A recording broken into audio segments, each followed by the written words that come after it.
এই ফারুকি যদি পচা ডিম খায় এখন বাইরে গেলে, তাহলে ওর মাথার টনক নড়বে, প্রফেসর ইউনূসের টনক নড়বে, আরে আমাদের উপদেষ্টা গুলো তো পচা ডিম খাইতেছে, হ্যাঁ, পচা টমেটো খাইতেছে,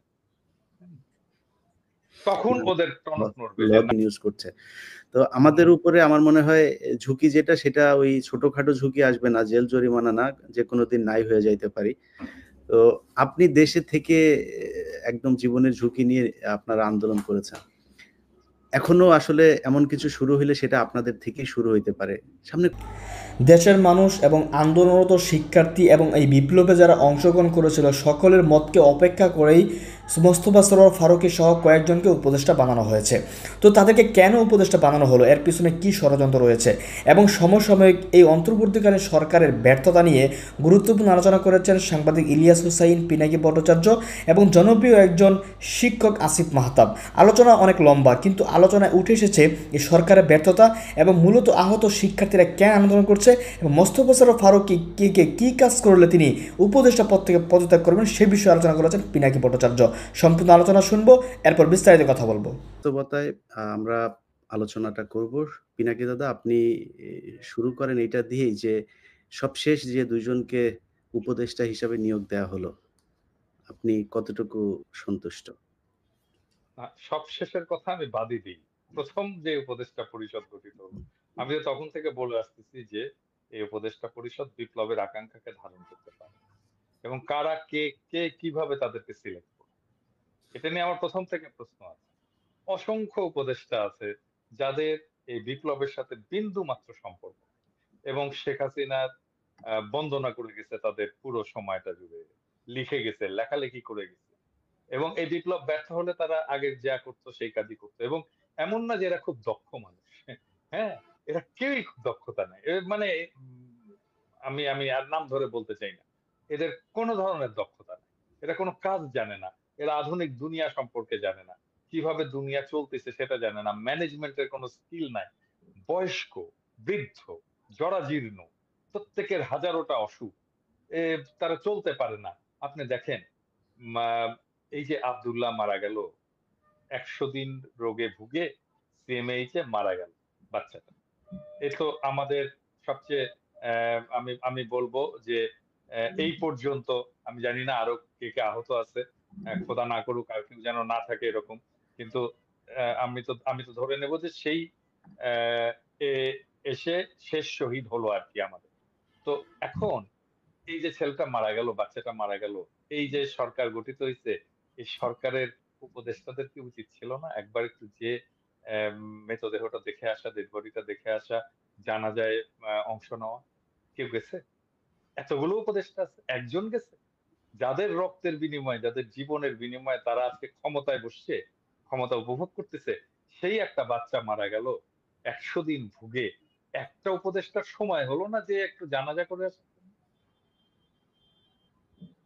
মানে এরা এরা এরা কোন নৈতিকতায় সরকারের চেয়ার গুলোতে বসে আছে? এই প্রশ্নটা তো করতে হবে। এবং এই জন্যই বসে নাই কারণ বিপ্লবে তো তাদের কিছু যায় আসে না, ওই বাচ্চার জীবন যাওয়া না যাওয়া দিয়ে তার কিছু যায় আসে না। সে তার বাচ্চাও না, ওরা তো আমাদের বাচ্চা, কিন্তু এই এই এই বাচ্চা তো এই উপদেষ্টাদের বাচ্চা না। বাচ্চা হলে নিশ্চয়ই যেত, নিজের ছেলে, নিজের ছেলের জানা যায় যেত না? ওরা আমাদের ছেলে, ওরা আমাদের ছেলে না, ওরা আমাদের সন্তান। এই এই এই আব্দুল্লাহর মৃতদেহ তো চারদিকে চারজন উপদেষ্টা বহন করে নিয়ে যাওয়া উচিত ছিল বীরের মতো করে। আমি শিওর আজকে যদি আসিফ যদি উপদেষ্টা হতো, আসিফ মাহতাব উৎস যদি উপদেষ্টা হতো, আমি শিওর ও যে সামনে দাঁড়াইতো, ও ইমামতি করতো, শুধু ইমামতি করতো না, তারপরে ওই খাটিয়া নিয়ে ও সামনে যে দাঁড়িয়ে যাইতো।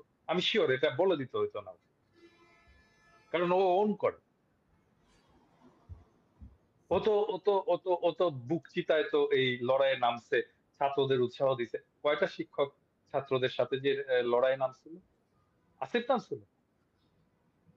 শুধু নামছিল না, গ্রেফতার হয়েছে, এবং তাকে তাকে যখন নির্যাতন করছে সবাই দেখছে, হাতে হাঁটতে পারতো না, হাতে একটা লাঠি ছিল, সেই লাঠি দিয়ে, এবং ওর একটা চিহ্ন আছে আঙুল এরকম উঁচু করে, তাই না আসিফ? জি জি হ্যাঁ, জি। হাত হাত কিন্তু ও আঙুল উঁচু করে আছে, মানে একটা সাইন দিচ্ছে, তার বিজয়ের চিহ্ন সে কিন্তু দিয়ে যাচ্ছে। তার শাহাদাতের চিহ্ন। বিশ্বাস অনুসারে, তার ধর্ম বিশ্বাস অনুসারে সে শাহাদাতের চিহ্ন দিয়ে দিচ্ছে। তো এরকম ছেলে যদি থাকতো, আসিফরা যদি থাকতো আজকে উপদেষ্টা পরিষদে, আজকে চেহারা অন্যরকম হতো। চেহারা অন্য আজকে আজকে আজকে তো আমাদেরকে প্রত্যেককে উপদেষ্টাকে জিজ্ঞেস করতে হবে, লজ্জা দিতে হবে।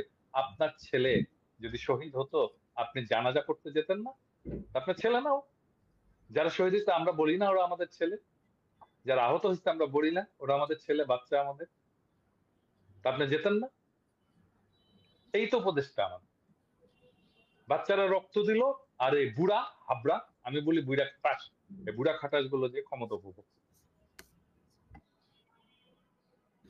না, কালকে রাতে যখন দেখেন, রাতে আসিফ নজরুলের বক্তব্যটা আমি শুনলাম, সেই বক্তব্যের ভেতরে তিনি বলছেন যে ডিসেম্বরের মধ্যে সবকিছু ঠিক হয়ে যাবে। মানে এটা নভেম্বর চলছে, ডিসেম্বর, তার মানে ১ মাস তাদের সময় লাগবে এটা নিয়ে কোনো একটা সিদ্ধান্তে পৌঁছাতে। তো কালকে কোনটা নিয়ে? কোনটা এই নিয়ে? হাসপাতালে, পঙ্গু হাসপাতালের সামনে গিয়েছিলেন তিনি রাতে, যখন আমি চিকিৎসা নিয়ে। জি চিকিৎসা নিয়ে আমি আপনাকে ইলিয়াস, আমি আপনাকে আজকে বলতেছি, আপনি লিখে রাখতে পারেন, কিচ্ছু করতে পারবেন, ওরা জানেই না। আমাকে তো এই বাচ্চারা প্রত্যেকদিন ফোন করে, কেউ না কেউ ফোন করে, এবং আমি ওদের ফোন ধরি, কথা বলি, দীর্ঘ সময় ফোন করে কথা বলে, ওরা কান্নাকাটি করে, আমিও কিছু কান্নাকাটি করি, এবং আমি তো ওদের প্রবলেমটা বুঝি। এই এই পুরো উপদেষ্টা পরিষদ কেউ জানে না ওদের প্রবলেমটা আসলে, কেউ জানে না। আমি বলতেছি ওরা কেউ জানে না, কথা বলেনি ওদের সাথে, ওদের সমস্যাটা কি জানে না। বললেই হলো 1 মাসের মধ্যে সলভ করবে, জীবনেও পারবে না ওরা কিছু। আমি আজকে লিখে দিতে পারি, যদি কিছু করতে পারে আমি কান কেটে দিব, কুত্তায় খাও, আমি কান কেটে দিয়ে দিব, কুত্তায় খাওয়াবো। না, সে করার জন্য করবে না করবে সেটা তো পরে, মানে করার জন্য ডিসেম্বর পর্যন্ত সময় ওনাদের কেন লাগবে? মানে এই সময়টাতে আপনি ডিসেম্বরে পারবে না ইলিয়াস, ডিসেম্বরে ওরা পারবে না, ওরা কিচ্ছু করতে পারবে না, কারণ ওরা জানেই না প্রবলেমটা কোথায়।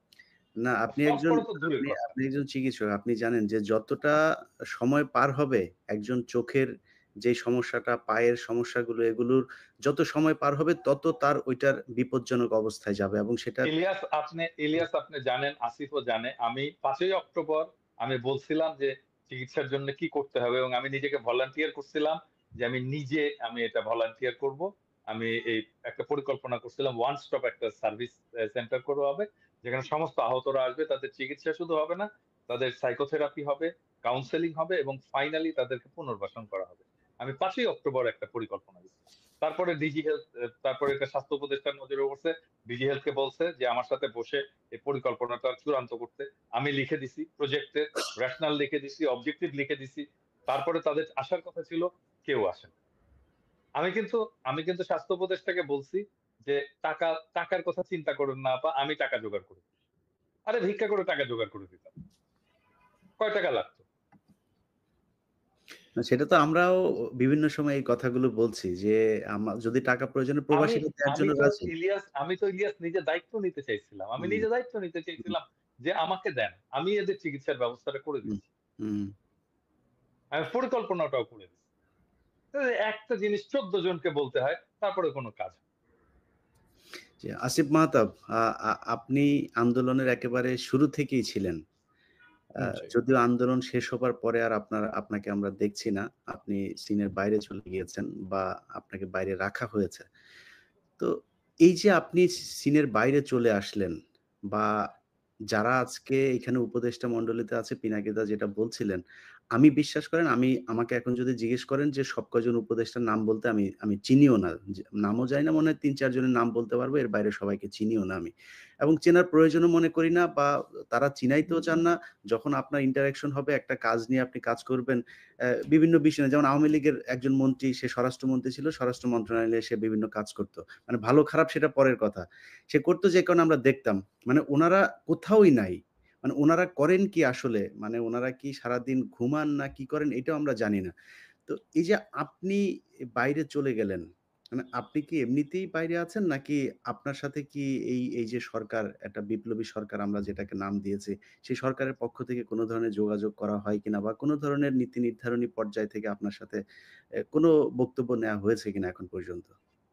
এখানে কিছু বিষয় আমি ফার্স্টে ক্লিয়ার করতে চাচ্ছি। সেটা ১ নাম্বার বিষয় হচ্ছে যে বিপ্লবী সরকারের ডেফিনিশনটা কি আসলে? বিপ্লবী সরকারের মধ্যে তো যারা একটা বিপ্লবী আদর্শ থাকা লাগবে। তা এটা গণ অভ্যুত্থানে আমাদের কোনো ক্লিয়ার বিপ্লবী আদর্শ নাই। ফর এক্সাম্পল, আমার আদর্শ obviously I was inspired by আমার মাই রিলিজন, যেটা আমাকে অনেক ইন্সপায়ার করেছে বিপ্লবে যোগ দেওয়ার জন্য। নীতি নৈতিকতা ওখান থেকেই আসছে, বাট অনেকের এখান থেকে আসে নাই। সো বিপ্লবী সরকার যদি গঠন করতে হতো, তো বিপ্লবী সরকার তো হয় বিপ্লবী দিয়ে। আপনি বিপ্লবের মধ্যে যারা ডিরেক্টলি ইনভলভ না, তাদেরকে নিয়ে যদি আপনি বিপ্লবী সরকার গঠন করেন, সেটা কিভাবে বিপ্লবী সরকার হয়? এখন বিষয়টা হচ্ছে যে আমাকে কোনোভাবে তারা কোনো কন্ট্যাক্ট করে নাই, অ্যাজ ইফ আমার এখানে কোনো কন্ট্রিবিউশন নাই। যেখানে ইটস ওকে, মানে আই ডোন্ট পার্সোনালি কেয়ার।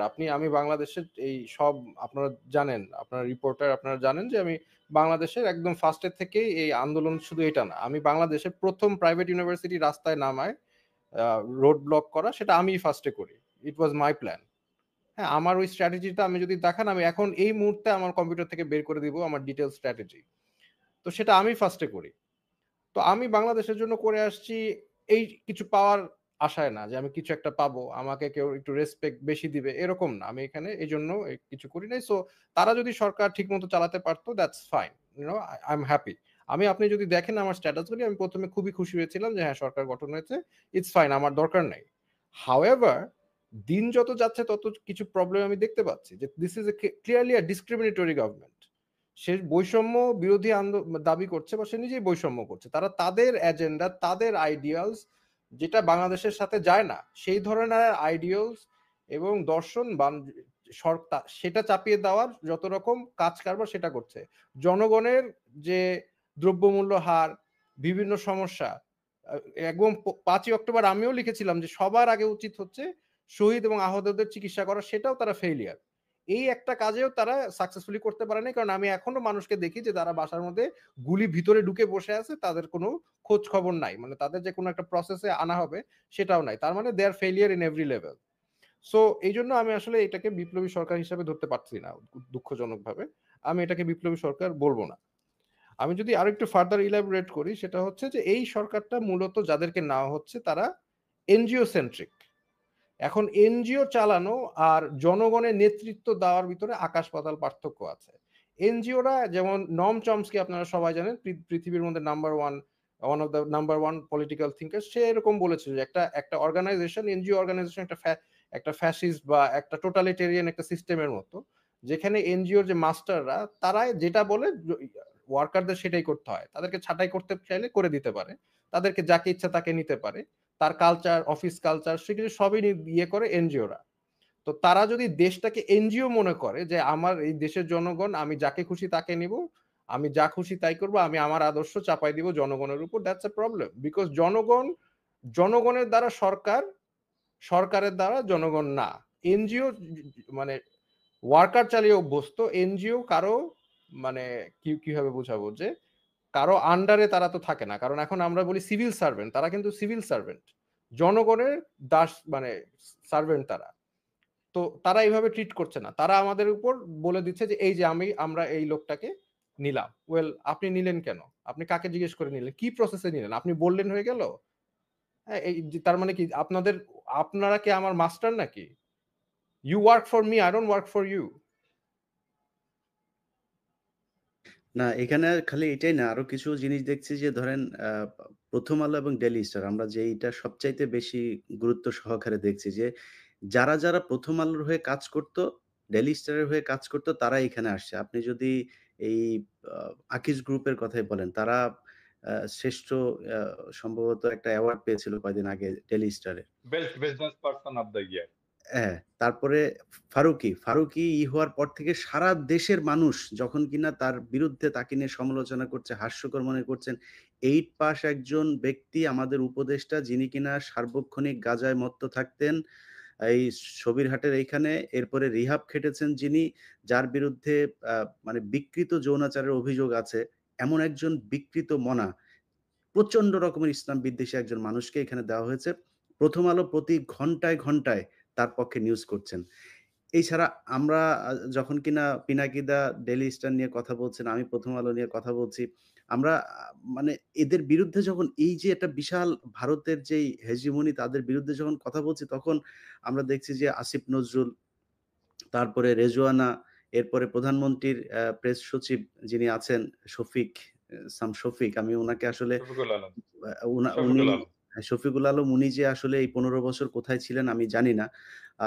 তো হঠাৎ করে এসে উনারা এত বড় দেশপ্রেমিক হয়ে গেলেন, এত বিপ্লবী সরকারের পার্ট হয়ে গেলেন।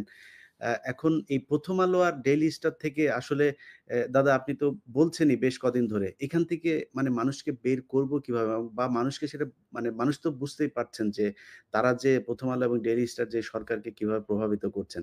কিন্তু আমরা সরকারকে কিভাবে প্রভাবিত করব বা সরকার জনগণ দ্বারা কবে কিভাবে প্রভাবিত হবে? প্রফেসর ইউনূসের সরকারের কথা বলতেছেন? হ্যাঁ, প্রফেসর ইউনূসের সরকার প্রভাবিত হবে না। হ্যাঁ? প্রভাবিত হবে না কারণ তারা যেটা মনে করে সেটাই তারা করবে। হ্যাঁ? এবং তারা বলেন আমাদের ভুল হলে ধরায় দেবেন, আমরা সংশোধন করব। একটা বলছেন, একটা জায়গায় দেখছেন ভুল সংশোধন করছে? একটা জায়গায় একটা দেখান তো যে হুম, ভুল ধরায় দেওয়া হয়েছে, সংশোধন করছে। সেদিন দেখলাম পরশুদিন দেখলাম কোন এক একজন ভদ্রলোক লিখছেন যে আপনারা তো বলেন যে ভুল হইছে, ভুল ধরায় দিলে সংশোধন করবেন। ধরায় দিলাম ফারুকীর নিয়োগটা ভুল হইছে হুম, হুম, এবং সংশোধন করে। হ্যাঁ?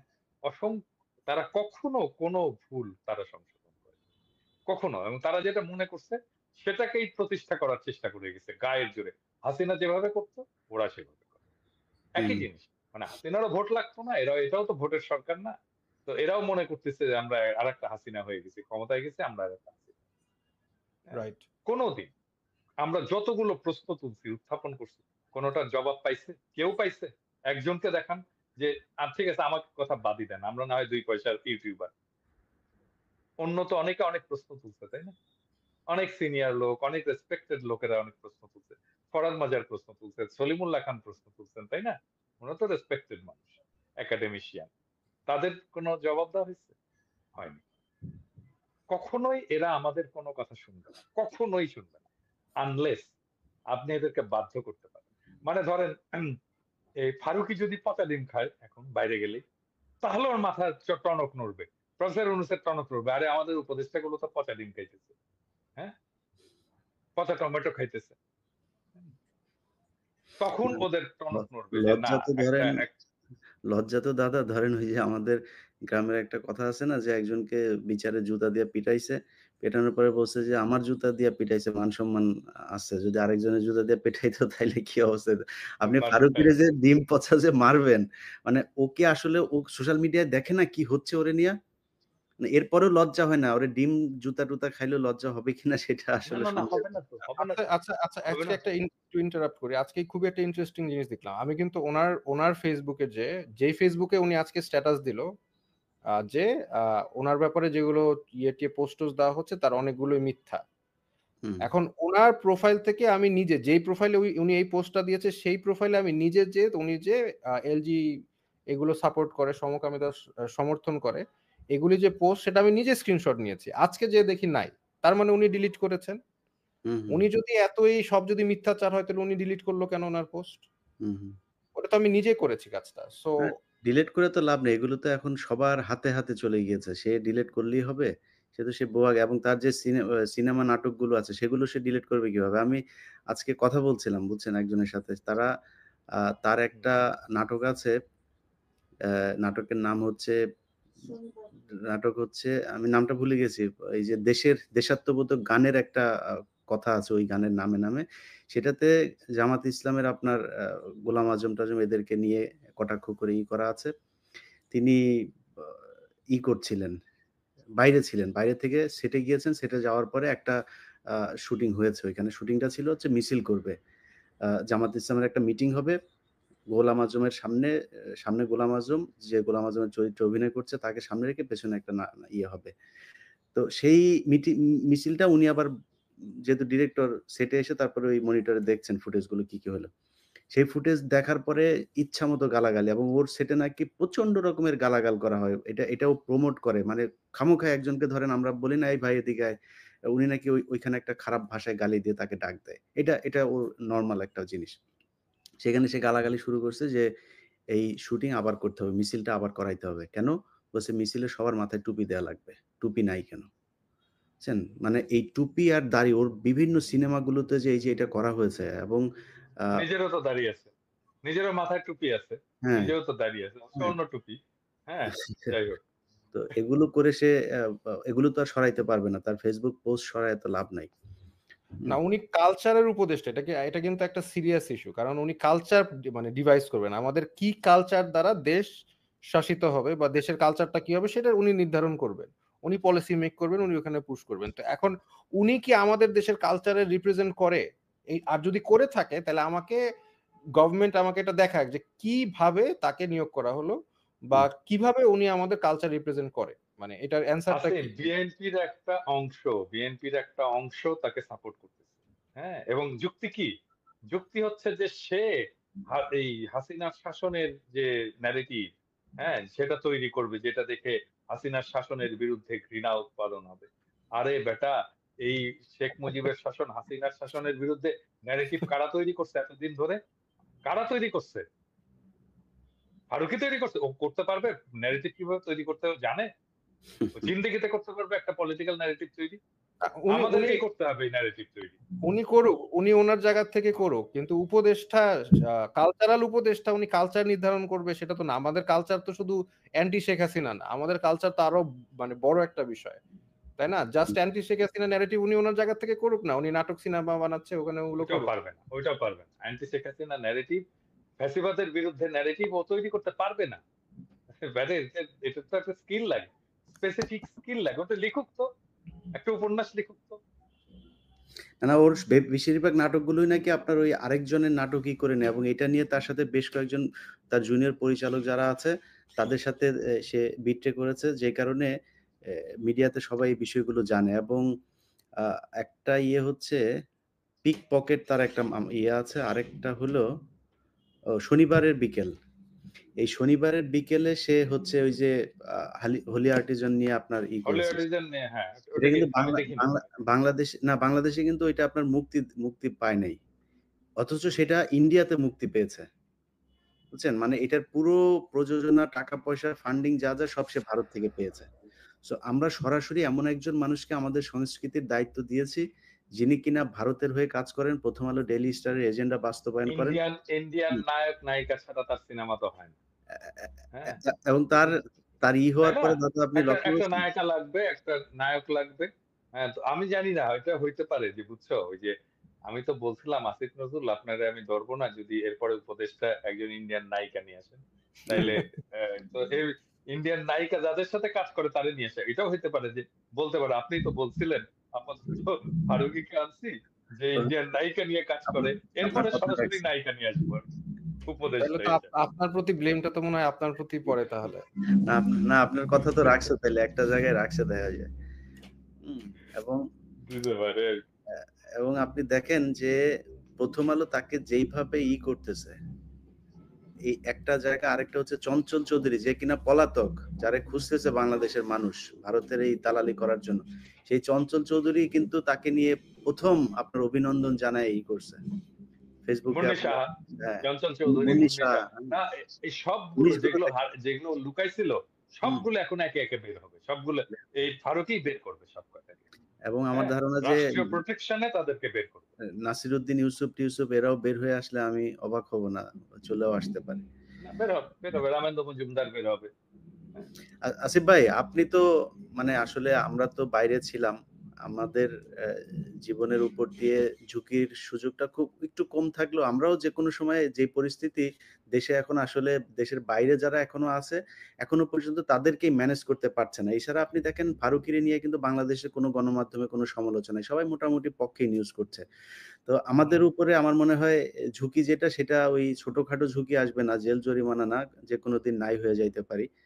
তো আপনি দেশে থেকে একদম জীবনের ঝুঁকি নিয়ে আপনারা আন্দোলন করেছেন।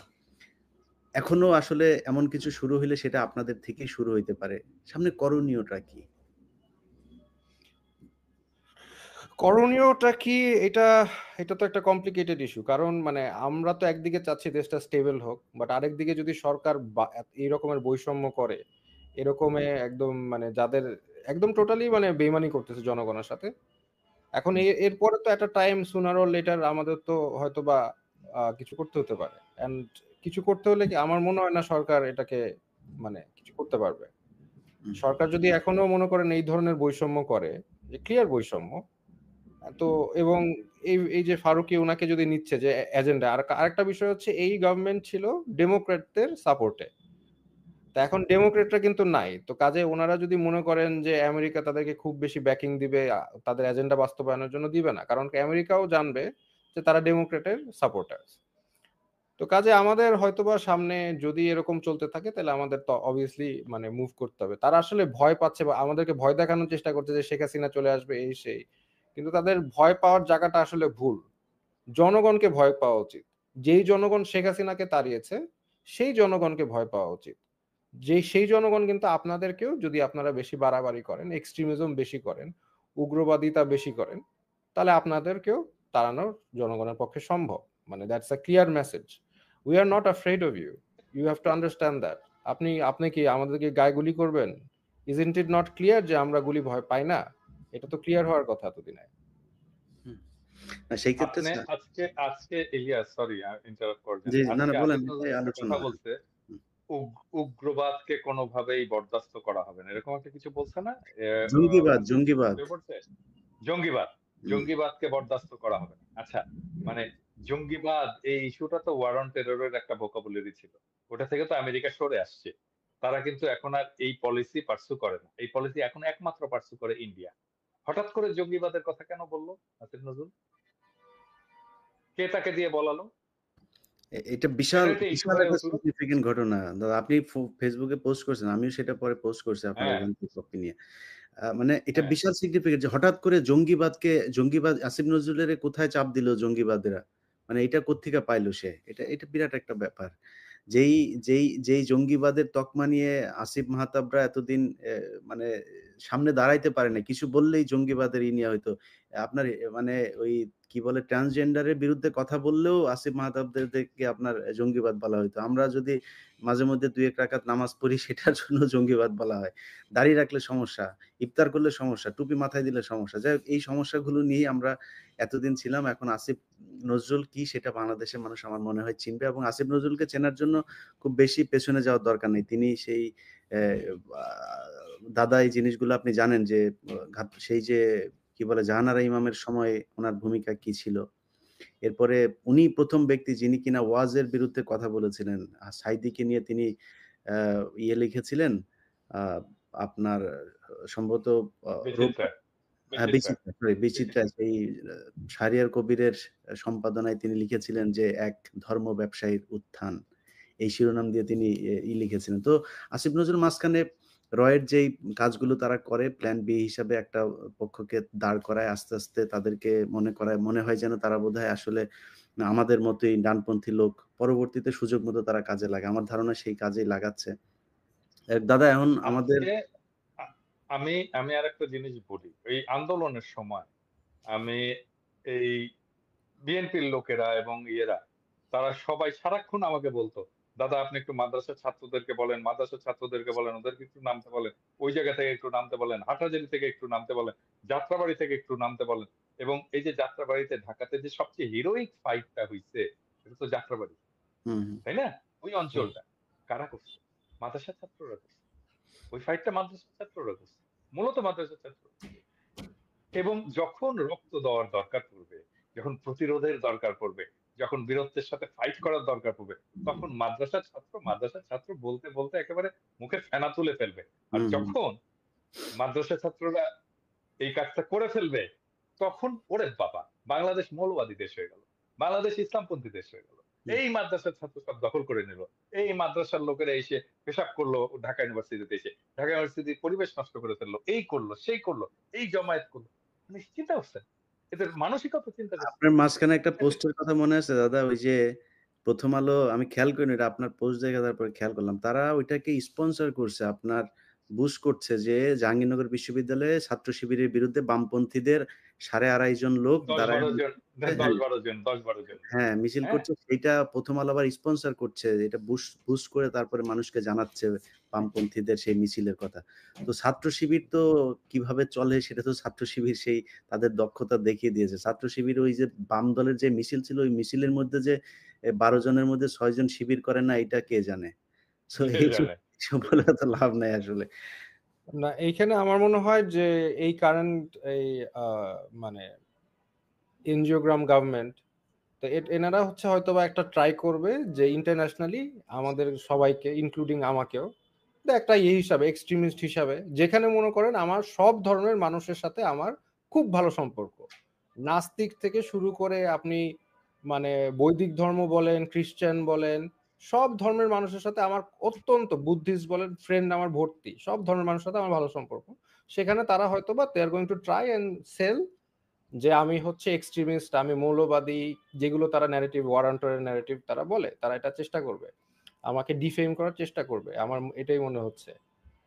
মানে মানে আমাকে ধরেন, আমি যখন মানে জেলে আমাকে পাঠায়, তখন মনে করেন যে হিন্দু ছেলেরা, খ্রিস্টান ছেলেরা মানে কিভাবে আমাকে রেসপেক্ট সম্মান করলো ওখানে, সেটা আপনি যদি দেখতেনই যে তাহলে বুঝতেন। বাট তারপরেও মনে করেন তাদের যে ন্যারেটিভটা সেটা তারা ইন্টারন্যাশনালি বিল্ড করার আমার মনে হয় চেষ্টা করবে ফর ইন্টারন্যাশনাল সাপোর্ট, কারণ তাদের international support I think is এখন একটু নড়বড়ে ট্রাম্প জেতার পর থেকে। জি, দাদা আমাদের এখন আসলে করণীয় কি? আসলে কি করা উচিত? কারণ বাংলাদেশের মানুষ তো এখনো পর্যন্ত আমরা মানে আমি জানি না যে মিডিয়া গণমাধ্যমে এখন পর্যন্ত এই যে এত নাকি হাজার, হাজার বিলিয়ন ডলার নাকি বিদ্যুৎ খাত থেকে গিয়েছে। এত নাকি লুটপাট এমপি মন্ত্রীরা এত কিছু করেছে। বাংলাদেশের গণমাধ্যমে কোনো নিউজ নাই। এখনো আপনি নিশ্চয়ই আমার মতো একই রকম পান। ইমেইলে সারাক্ষণ আসতে থাকে। আমি ইমেইলে এই 200 জিবি আপনার কিনতে হয়েছে। এত ফুটেজ ইয়ে-টিয়ে পাঠায়। তো মানে এই যে বাইরের এই গণমাধ্যমের যে অল্টারনেটিভ হিসেবে যে এখনো পর্যন্ত আমাদের কাছে মানুষের চাওয়া যে কি করতে হবে ভাই, কি হচ্ছে, দেশ কোন দিকে যাচ্ছে? আসলে কি করা উচিত? বাংলাদেশের মানুষের এখন সামনে করণীয় কি? দেখেন, এটা একটা খুবই ডিফিকাল্ট সিচুয়েশন। মানে এটা তো আপনার অস্বীকার করার কোনো উপায় নেই। আমরা কেউই অস্বীকার করি না যে এই সরকার তো আমাদের লড়াইয়ের ফলেই আসছে। আমরা তাদেরকে পছন্দ করি, উপদেষ্টাকে পছন্দ করি আর না করি, এটা তো আমাদের লড়াইয়ের সরকার। তো এই সরকার ফেল করুক, এটা আমরা নিজেরাও চাই না, এবং আমার মনে হয় এখানে আমরা যারা আছি তারা কেউই চাই না। আবার এটাও ঠিক, এরা যে যে যে সমস্ত কাজ করে যাচ্ছে সেটাকে সহ্য করাটাও আমাদের জন্য মুশকিল হয়ে গেছে। তাহলে এখন করণীয়টা কি? করণীয় আমাদের একটাই আছে, যে সরকারকে আমাদের শক্তি এটা বুঝতে হবে, আমাদের শক্তিকে মান্যতা দিতে হবে। এবং এটা যদি মান্যতা যদি না দেয় সরকার, তাহলে এই সরকারের সাথে হেড অন কলিশনে যেতে হবে আমাদের। মান্যতা এখন কিভাবে দেবে? আমরা তো এর আগে অনেকবার, আমি বললাম না যে আমরা এর আগে অনেক অনেক ভুল ধরায় দিছি, অনেক সময় ক্ষমা চাইতে বলছি, কোথাও কখনো তারা ক্ষমা চায়নি, ভুল স্বীকার করেনি। হ্যাঁ, আজকে শুনলাম যে ওই আহত ছাত্রদের ওইখানে যে নাকি শুধু ক্ষমা চাইছে যে এটা আমাদের ভুল হয়ে গেছে। বাট ফারুকীকে এই মন্ত্রিসভা থেকে বাদ দিতে হবে, এটা ফার্স্ট। ফারুকীকে যদি মন্ত্রিসভা থেকে বাদ না দেয়, এই সরকারের এই এই এই সরকার শুধু, মানে এই শুধু ফারুকী না, এই সরকারের প্রত্যেকটা বিষয়ের বিরুদ্ধে আমাদের রেজিস্ট্যান্স জারি রাখতে হবে এবং এটাকে তীব্র করে তুলতে হবে।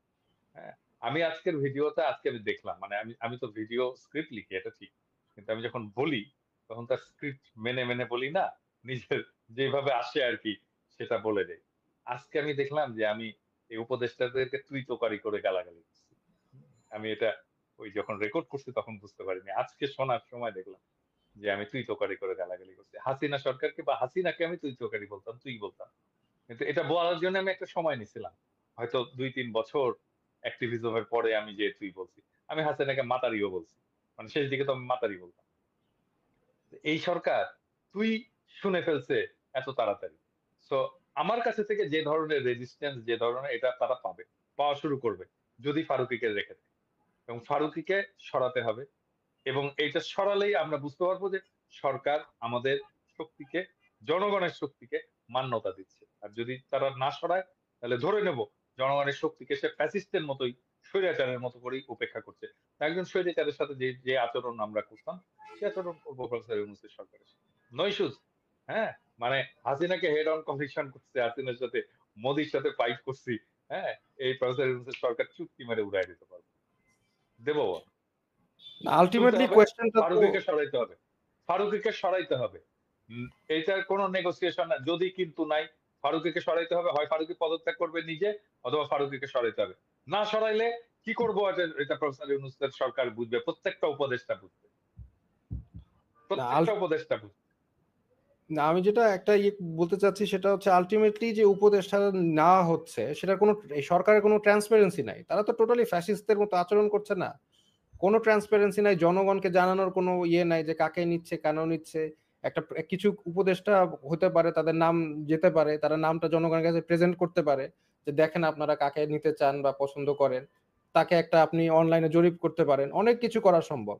আপনি আমাদের তো ডিসিশন দিতে পারেন না এইভাবে, তাই না? এটা ডিসিশন তো ফ্যাসিবাদের কাজ। আপনি কি মানে হিটলার স্টাইলে দিচ্ছেন আমাকে যে আমরা এটা তোমাদের জন্য নির্ধারণ করে দিচ্ছি? হু আর ইউ?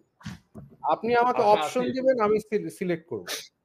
আচ্ছা আসিফ, আমি বলি, মানে এই ক্যাবিনেট অথবা প্রফেসর ইউনূসের অফিস যদি বাংলাদেশের 200 থেকে 300 জন লোকের মতামত নেয় একটা পজিশন নিয়ে, তাহলে তো কাভার হয়ে যায় বাংলাদেশের সমস্ত প্রতিনিধিত্বশীল মতামত, ঠিক কিনা বলেন? হুম। 200 থেকে 300 জন লোক, আরো কম আমার মনে হয় মতামত না। আচ্ছা বলেন তো, এটা আপনার সাজেশন কি, এটা করলে কেমন হয়? আমরা একজন ব্যবসায়ী উনিই বলতেন, উনি 300 জন লোকের সাথে কথা বলতেন যে আমরা একজন ব্যবসায়ী একজন উপদেষ্টা নিতে চাই, কাকে নেওয়া যায় একটু বলেন তো আপনার সাজেশন, তাই না? মানে যত বেশি লোকের সাথে আমি আলোচনা করে সিদ্ধান্ত নেব, ভুলের পরিমাণ তত কমবে। মানে এটা করার রাষ্ট্রের কি লোক নাই? প্রফেসর ইউনূসের অফিসে লোক নাই 300 জন লোকের সাথে কথা বলবে? না, এটা বিষয়টা হচ্ছে ওই যে ওনারা তো আসলে এক্সপিরিয়েন্স হচ্ছে এনজিও চালিয়ে, তো এনজিও তে তো তারা এত কিছু বলার দরকার নাই, মানুষের সাথে এত ডিসকাশন করার দরকার নাই। তো মানুষের নেতৃত্ব দেওয়া আর এনজিও নেতৃত্ব দেওয়া তো ডিফারেন্সটা আছে। এইটাই একটা ডিফারেন্স যে এনজিও তে আপনি হায়ার করবেন, আপনার মানে সিস্টেমের উপর আপনি চাপাই দিবেন যে হ্যাঁ এই লোকটাকে হায়ার করছি, আমি হায়ার করছি, দ্যাটস ইট। বাট জনগণের নেতৃত্ব এরকম না তো। মানে জনগণকে তো আমার বলতে হবে যে আপনি কাকে হায়ার করছেন, কি প্রসেসে হায়ার করছেন, এটা তো ট্রান্সপারেন্সি থাকতে হবে। এই ধরনের পলিটিক্যাল সেন্সটা মনে হয় গভর্নমেন্টের নাই, কারণ দেয়ার ওভারঅল ওরা যারা নিচ্ছে টোটালি এনজিও সেন্ট্রিক লোক। ম্যানেজারিয়াল স্কিলও, আসিফ, ম্যানেজারিয়াল স্কিলও, হ্যাঁ, তার তো একটা ইয়ে থাকবে। মানে আমি তো একটা কোম্পানিতে কাজ করি, আমি তো একটা প্রতিষ্ঠানে কাজ করি, একটা ফরাসি প্রতিষ্ঠানে কাজ করি। আমরাও যখন কোনো একটা পলিসি নেই, একটা বিজনেস পলিসি আমরা যখন, আমাদেরও কিন্তু এটা ভেটিং করতে হয় সব স্টেক হোল্ডারদের সাথে। হ্যাঁ, মানে যাদের সাথে আমরা কাজ করি, এই ধরেন dermatologist, aesthetic doctor, specialist, professor, academician, researchers, এরকম অসংখ্য লোকের সাথে আমাদের কথা বলতে হয় ফর্মালি। Right. হ্যাঁ, কথা বলে রেকর্ড নিতে হয় যে আমরা এটা করতে চাচ্ছি, আপনার ডাক্তার সাহেব এটা কি মনে হয়, আপনার মতামত। হুম। হ্যাঁ, তারপরে সেই কারণেই তো আমরা এত পাওয়ারফুল হইতে পারছি, একটা অর্গানাইজেশন এত পাওয়ারফুল হইতে পারছে। হ্যাঁ, কারণ আমরা যেটা চিন্তা করি, ঠিক আছে, আমাদের প্রত্যেকের ধরেন প্রায় আমাদের অফিসে তো আর এমন কেউ নাই যার বিজনেস গ্রাজুয়েশন নাই, মার্কেটিং এ যারা কাজ করছে পিএইচডি নাই। হ্যাঁ, এরকম সমস্ত লোকজন আছে, সব এক্সপার্ট আছে, বাট স্টিল আমাদের প্ল্যানিংটাকে, আমাদের মেথডটাকে ভ্যালিডেট করে নিতে হয় স্টেক হোল্ডার, এবং সেই কারণেই আমাদের ভুলের সংখ্যা পরিমাণ কমে যায়। তো প্রফেসর ইউনূসের একটা একটা ডেটাবেস থাকবে না, তার একটা অ্যাডভাইজারি কাউন্সিল থাকবে না, অ্যাডভাইজারি কাউন্সিল নাও কনসালটেশনের জায়গা থাকবে না, যে আমি এই বিষয়টা হলে, ধরা যাক আমি হেলথ নিয়ে আমি একটা ডিসিশন নেব, মেজর ডিসিশন, তাহলে আমি কতজনের সাথে আলাপ করবো, কার কার সাথে আলাপ করবো? Very senior, young, mid level, academician, researcher, practising doctor, clinician, এইভাবে তো আমি একটা ইয়ে করবো, তাই না? করে, বা হেলথ অ্যাডমিনিস্ট্রেটর, এরকম করে আমার একটা একটা প্যানেল থাকবে যার সাথে আমি কথা বলবো যে আচ্ছা বলেন তো এটা এই ডিসিশনটা নিয়ে যাচ্ছে, এটা আপনার ইয়েটা কি? আরে মাথার মধ্যে থেকে তো চিন্তা বাড়ায় না, এটা তো এইভাবে চলে না দুনিয়া। এটা তো ওদেরকে বুঝতে হবে, এরা আসলে জানেই না দুনিয়াটা কেমন করে চলে। কারোর সাথে কোনো কথা, কারোর সাথে কোনো আলাপ নাই, মাথার মধ্যে যেটা আসতেছে, মতিউর রহমান আর মাহফুজ আনাম যেটা বলতেছে ঠিক সেটাই করতেছে, সেটাই মানে ম্যাসিভ নেপোটিজম, মানে এক্সট্রিম লেভেলের নেপোটিজম। তাদের লোক তারাই দিবে, তাদের আদর্শ, তাদের দর্শন, তার বাইরে কাউকে একসেপ্ট করবে না। এটা তাদের মানে ম্যাসিভ নেপোটিজম আমার মনে হয় ওভারঅল। হ্যাঁ, ওই তো রক্ত দেওয়ার সময় মাদ্রাসার ছাত্র, আর ক্ষমতায় বসার সময়, চেয়ারে বসার সময় প্রথম আলো নেভিস্ট। হ্যাঁ, এটাই আচ্ছা, হচ্ছে বাংলাদেশের সুশীলদের, এটাই হচ্ছে বাংলাদেশের সুশীল এলিটদের স্ট্র্যাটেজি। বাট এই এলিটরা জন্য গেল আমি তো বুঝতে কিভাবে? পারি না। এলিটরা ওখানে গেল কিভাবে? সেটাই তো একটা কোয়েশ্চেন না? এত এলিট যাবে কিভাবে? কোন প্রসেসে গেল? আমরা কি ওদেরকে বসানোর জন্য আমাদের এখানে স্টেক হোল্ডার নাই? আমাদের বলার অধিকার নাই কে কে বসবে কে বসবে না? আন্দোলন কি ওরা ওইটা তো একাই করছে? ওইটা তো আসিফ প্রথম দিনই হয়ে গেছে। আর্মি চিফ ডাকছে সবাইকে, আর ড্যাং ড্যাং করতে করতে চলে গেল। আরে তুমি বিপ্লব করছো, আর্মি চিফ ডাকার কি? তুমি আর্মি চিফকে বলবো আমাদের এখানে আসেন, ইউনিভার্সিটিতে আসেন, ঢাকা ইউনিভার্সিটিতে আসেন, হোটেল শেরাটনে আসেন, দরকার নয়তো ঢাকা ক্লাবে আসেন, এখানে আলাপ করি। আর্মি চিফ ক্যান্টনমেন্টে রাখতেছে, বাস পাঠাই দিছে, বাসে ড্যাং ড্যাং করতে করতে মির্জা ফখরুল যাচ্ছে, জামাতের আমির যাচ্ছে, জোনায়েদ সাকি যাচ্ছে, আসিফ নজরুল যাচ্ছে, তারপরে ইভেন আমাদের মামুনুল হক যাচ্ছে, সবাই ড্যাং ড্যাং করতে করতে চলে গেল। কেন? মানে এইটুকু পলিটিক্যাল সেন্স নেই আমি ওখানে যাব না। আরে ভাই শোনেন, আমি আমার সাথে অনেকে দেখা করতে আসে, হ্যাঁ, দর্শক, পিনাকি ভট্টাচার্য মাঝখানে একটা কথা বলেছেন যেটা আমি শুরুতে ইন্ট্রো দিয়েছিলাম, যে যদি মোস্তফা সরোয়ার ফারুকীর উপর হামলা করা হয়, তাকে অপমান করা হয়, তাহলে হয়তো বা এই অন্তর্বর্তীকালীন সরকারের যারা নিয়ন্ত্রক আছেন ডক্টর ইউনূস, তারা বুঝতে পারবেন যে ফারুককে মানুষ পছন্দ করেছেন না, এই জন্য তাকে হয়তো বা এখান থেকে সরিয়ে দিবেন। কিন্তু এই কাজটা জনগণের করতে হবে।